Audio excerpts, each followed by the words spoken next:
वसमत शहरात आज मोठी प्रशासकीय घडामोड घडली असून येथील तहसीलदार यांच्या निलंबनाचा प्रस्ताव पुढे आल्याने संपूर्ण तालुक्यात खळबळ उडाली आहे. विशेष म्हणजे या निर्णयाचे स्वागत करत स्थानिक सामाजिक कार्यकर्त्यांनी फटाके फोडून जल्लोष साजरा केल्याने वातावरण आणखी तापले आहे.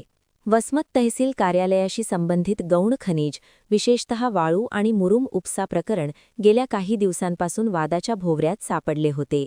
या प्रकरणात मोठ्या प्रमाणात अनियमितता, नियमांचे उल्लंघन आणि आर्थिक गैरव्यवहाराच्या तक्रारी समोर आल्याने प्रशासनावर कारवाईचा दबाव वाढत होता.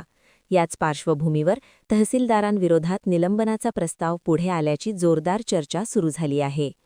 या निर्णयाची माहिती मिळताच सामाजिक कार्यकर्ते कैलास निकाळजे, श्रीकांत भुमरे, विष्णू जाधव, नदाफ बशीर, तुकाराम काळे, आवेज भाई आणि विकी मोरे यांनी एकत्र येत वसमतमध्ये मोठा जल्लोष साजरा केला. फटाके फोडत आणि घोषणाबाजी करत या कार्यकर्त्यांनी शासनाच्या निर्णयाचे स्वागत केले.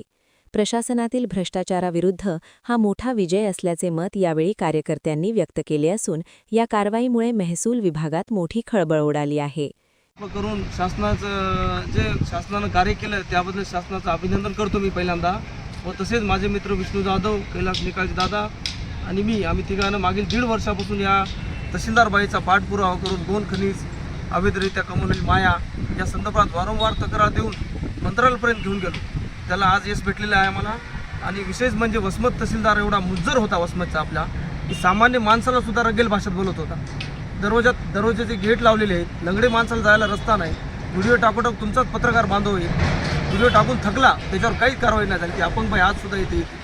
इतकी मुज्जर तहसीलदार आहे. शाळेतले विद्यार्थी या रस्त्यावर जातात, खड्डे पाडले, गोरगरीबा इथं पोट भरतात त्याला उठवायली, कारण तिला हप्ते घ्यायला अवघड जावं लागले गोरगरिबांना. आणि सामान्य कार्यकर्ते जातात समाजाच्या हितासाठी तिला बोलायसाठी, त्याला अरे रावे भाषेत बोलती, रगेलीत बोलती, तू जाय बाहेर.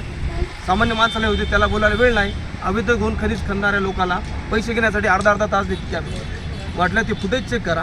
आणि वसमत शहरातील जेवढे प्लॉटिंग धारक आहेत, जसं हायटेक प्लॉटिंग, जवळा खंदारबन आणि सप्तगिरी, याच्यामध्ये माझा असा संशय आहे की इथले स्थानिकचे तलाठी किंवा तिचे जवळचे जे मंडळ अधिकारी, जवळचे जे लोक आहेत, जसे आम्ही तक्रारीमध्ये दिलेले आहेत, त्या लोकांच्या नावावर तिनं प्लॉट घेतले अशी आमची शंका आहे. माझी अशी इच्छा आहे शासनाला की बाबा ETS आपलं ED मार्फत त्याची चौकशी करावी आणि या प्लॉटधारक आणि तिनं कमवलेली बिल्डिंग, मयूर बारच्या पाठीमागे 1 कोटीची बिल्डिंग बांधली तिनं, खात्याने चौकशी करण्यात यावी ही विनंती. नंदू परदेशी, NTV न्यूज मराठी, वसमत, हिंगोली.